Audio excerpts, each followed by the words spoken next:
Hello, my high vibers. Today I'm talking about love. Woo! But I'm talking about love not being the answer. Woo! There is so much going around about love being the answer, love and unity and oneness. However, love as we know it in this culture is actually stunting our awakening and our embodied ascension. So this is the topic of today. My name's Rebecca Abraxas. Thanks so much for tuning in. We're going a little deeper today so we can rise high. This is for folks that are really interested in awakening and embodying their ascension energy. And we have to have this conversation about love because it is starting to distract us. In the work of Gary Douglas, Access Consciousness, he names love as a distractor element, meaning that love is distracting us from our greatness. So I love helping people remember their greatness. So we've got to have this conversation about love. Love in our culture is defined as conditional. Love in this culture seems to come with guilt, conditions. It comes with possession. It comes with jealousy, right? It comes with attachment. So all these things that modern culture love is actually the things that we need to start shedding to actually awaken some more, evolve, and embody our ascension energy, which means that we are heading into that fifth, sixth, seventh, eighth, whatever dimension. And this is where we're going as human beings on the planet. We've come to a point in history that we get to embody our ascension. And years before, it was more like, oh, you would ascend and you would like leave your body. We've come to a point where bodies can hold the ascension energy. And that is so exciting. However, we have to do things a little differently. So when we think of family love and relationship love, these things are love kind of like on autopilot. There's a lot of points of view and there's a lot of kind of like definitions around how that kind of love works. There's a lot of judgment there and not a lot of allowing. The word love in the expanded perception, if love was going to be presence and unity and allowance. Right now in our culture, we're kind of on an auto loop cycle of conditional loving. And there's not a lot of allowing involved. Allowing meaning that anybody can be doing anything on the planet and you would still have this sense of unified oneness and love for them. Even if they were a rapist or a killer or a drug addict or a child molester, you would still be able to love. That's the love that is bringing us to the fifth dimension and above. So there's a lot of allowance there. Now, a lot of times this crossover from kind of our cultural love to an expanded unity love, we kind of start becoming a doormat. We think we have to love and allow everything, and in doing that, we have to kind of be walked on and allow everything. We have to be an allowance, but it doesn't mean you're a doormat. You actually can still say, this doesn't work for me. You know, that doesn't work for my reality. And this took me a while to learn. I was having a lot of guilt and shame around some of my parenting skills. And so I, back off and just try to be an allowance of everything. And then I would just become a doormat. And that's not so good either. So it's okay to, as we cross over into this unified present love, which is different than romantic and family love. And in the English language, we don't really have a word that kind of differentiates, but A romantic and family love is kind of an autopilot. It has a lot of judgment and it has a lot of conditions to it. So what we do is we try to evolve that love into presence, unity, oneness. You know, it's interesting. I was listening to a podcast by Eckhart Tolle and was on one of his retreats. And one of his students asked him, you know, I haven't heard you mention the word love during this whole retreat. Why is that? And Eckhart Tolle said, you know, there's too much baggage around the word love. I'm paraphrasing here. I don't think he used the word baggage, but there's too much points of view around the word love. And he said, really what I'm talking about during this retreat, presence, stillness, oneness, that is love in a universal form. But it has so many points of view and has been used in so many different ways that it would take away from really being present in the retreat.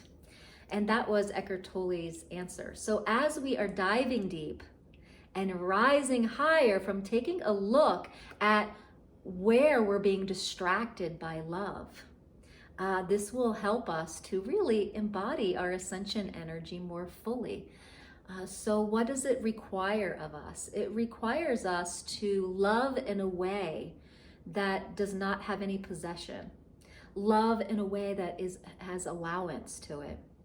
Love in a way that is guilt-free, shame-free, is unconditional.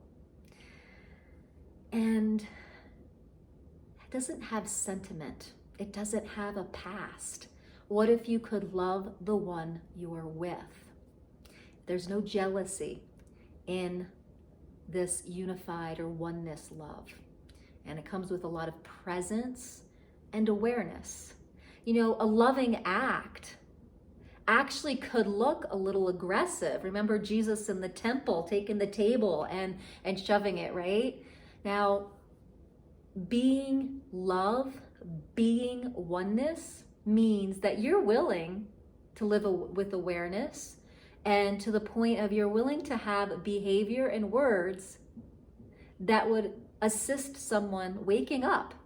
And those words and those actions may be a little aggressive. And what if that's okay? Now, those words and those actions would be a response, not a reaction. And they would have detachment along with them. So when Jesus did through the table, perhaps he was giving a message to the people that they could understand at the time to kind of wake them up.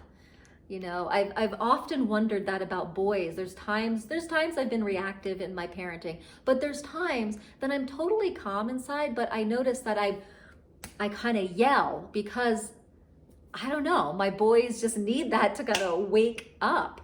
And so it's been a learning process for me to start to, you know, graduate into this different type of love, from that autopilot family relationship love into the broader perspective of oneness and unity and presence love.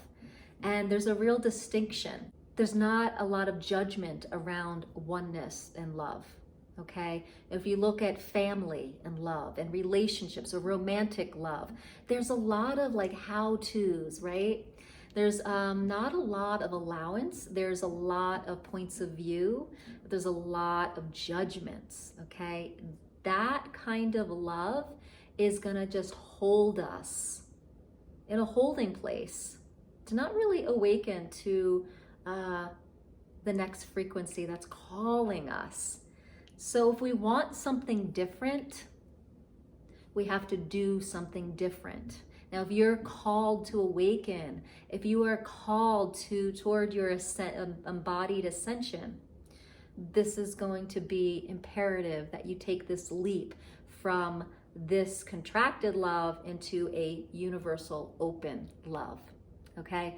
And my antidote for anything is sitting still, meditating, becoming aware of your thoughts, putting in a bubble, let it float away, and coming to your authentic self, that stillness, that expanded heart energy, where that oneness and that unity love lives. And as you live from there, your development of your being detached starts to evolve. The other thing I've started to notice is that when we are living in this unified love, there's less sentiment. I'm not as sentimental. I don't remember a lot of the points and the drama and the stories involved.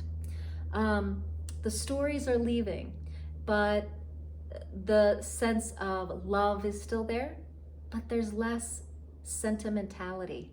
You know, I'm purging lately different things from my past, pictures, journals, and just starting to purge a lot of that stuff. The sentimentality starts to leave when we really step into unity love. Can we live both?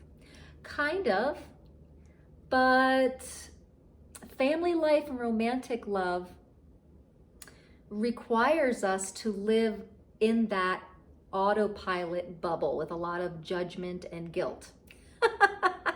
It almost survives on that.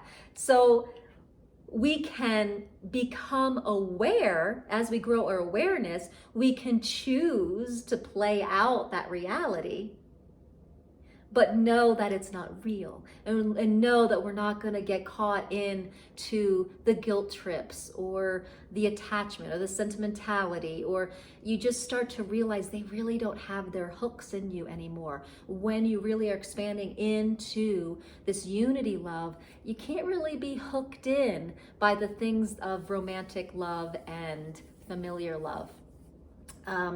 The sentimental, you can play there, but you just aren't hooked in anymore. And a lot of times it's very present. So past stories almost kind of, I notice myself, I can't really access them a lot of times. It's this present moment is where I live most of the time lately. And it just seems to be a developmental process or, or age, I don't know, man.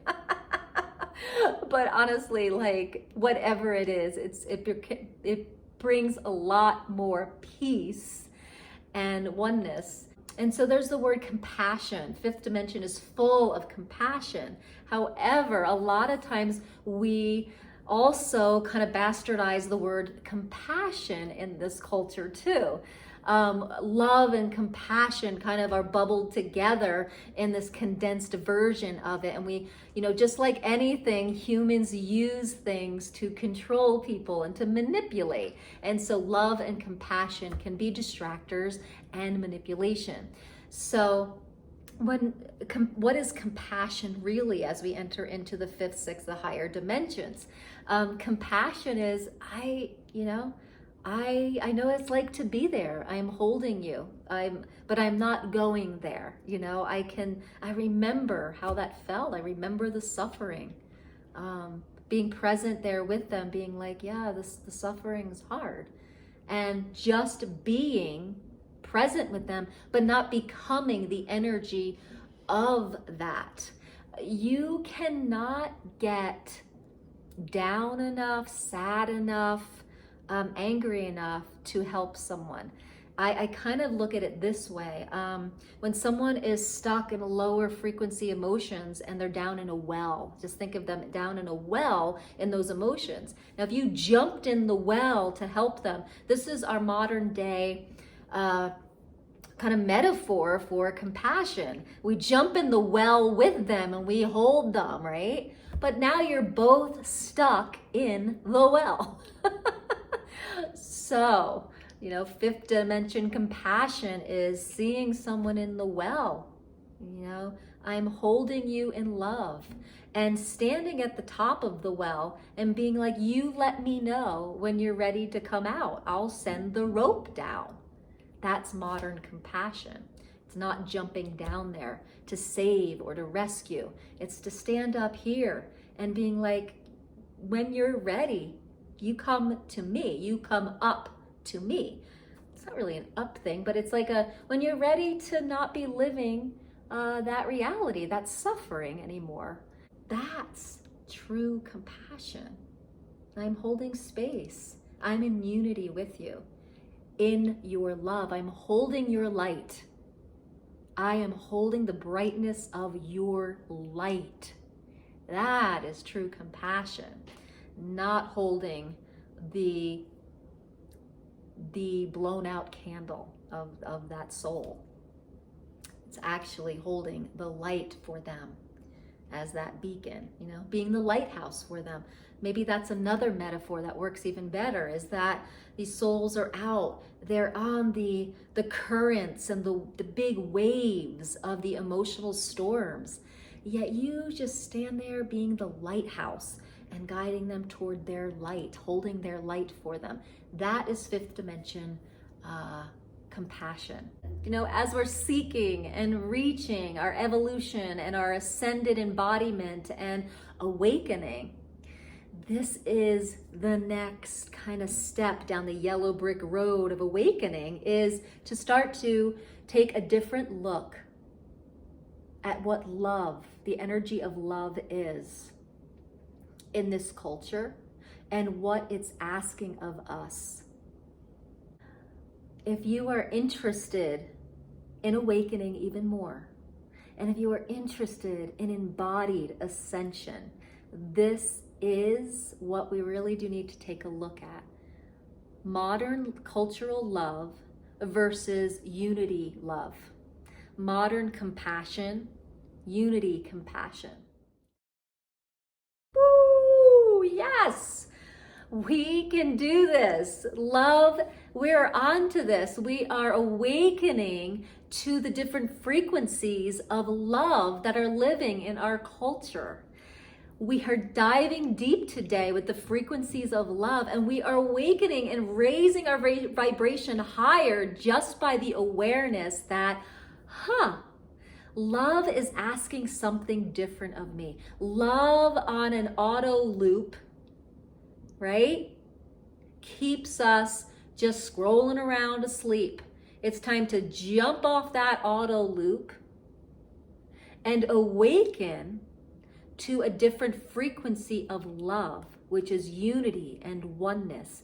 And it includes allowance, unconditionalness. It's guilt-free. It's non-possessive. It's non-jealous.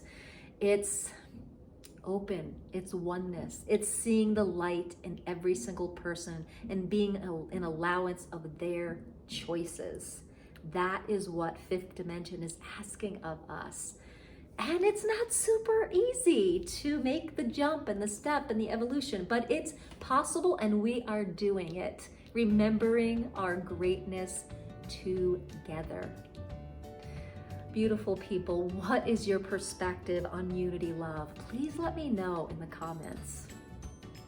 And as always, I'd love to have you in my high vibe tribe as we keep remembering our greatness together. So please subscribe and be sure to click on the bell for notifications. Have a beautiful, beautiful, loving day.